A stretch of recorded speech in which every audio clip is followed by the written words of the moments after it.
con Don Luca. Qua siamo davanti alla chiesa di Gavello. Ce la vuoi Grazie. spiegare, Don Luca? Allora, partiamo dall'ingresso di questa chiesa, che viene definita dai documenti arcipretale. A suo tempo era un'arcipretura perché ci sono stati degli eventi storici molto importanti. Per esempio, qui esisteva a suo tempo un'abbazia di monaci benedettini dove in questa piccola comunità di credenti religiosi, come possiamo vedere da questa opera d'arte di Alberto Cristini, un nostro artista polesano, raffigura un santo, San Beda il Giovane.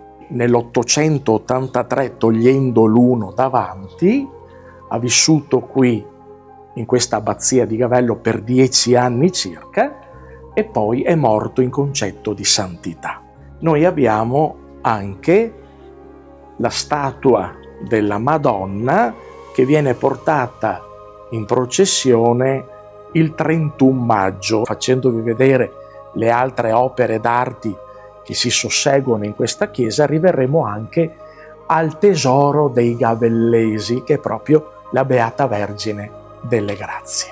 Questo è un altare datato 1700, molto imponente come vedete, uguale all'altro che abbiamo di fronte, e è un olio su tela di notevole pregio. L'artista di questo decoro del Carmelo è Francesco Fontebasso. Quest'altro altare invece, meno imponente di quello che abbiamo visto poc'anzi, è l'altare dedicato a San Sebastiano. A questo punto noi arriviamo sul presbiterio, dove troviamo l'altare maggiore in cui ci sono questi due angeli in adorazione, e sopra alle nostre teste, guardando in alto,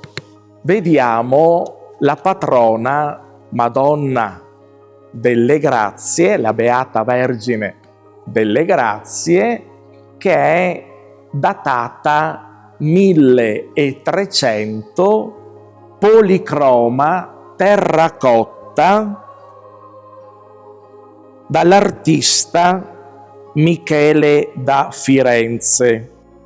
Ci troviamo dietro all'altare maggiore di questa chiesa arcipretale di Gavello, dove c'è un coro in legno massiccio e ai nostri piedi una rosa sul pavimento con scritto la data 1704. Quest'altro altare, a lato dell'altro uguale che abbiamo visto di San Sebastiano, raffigura invece il santo che all'inizio, entrando in chiesa, abbiamo spiegato, San Beda il Giovane.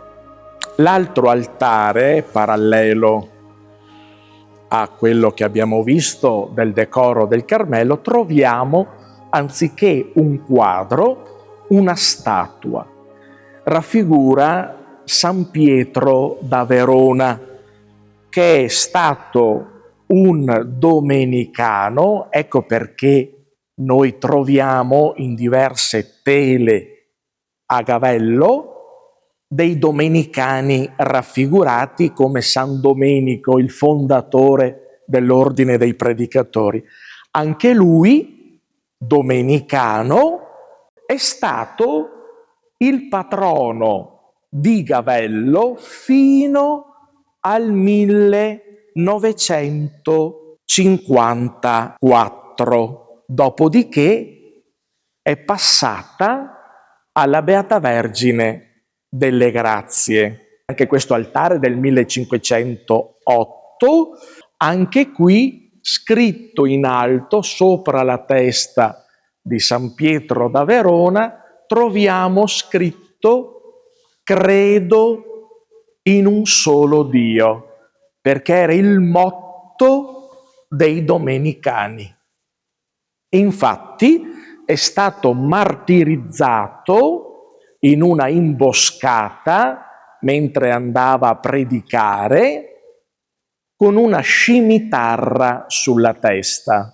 A questo punto, dopo aver visitato la chiesa al suo interno con tante ricchezze e opere d'arte, io vi invito a venire qui a Gavello di Rovigo per visitare insieme a me, se sarò presente, però la chiesa è sempre aperta la mattina, quanto vi ho descritto. È un paese piccolo come abitanti, però che all'interno di questa chiesa arcipretale ha una ricchezza spirituale e artistica notevole.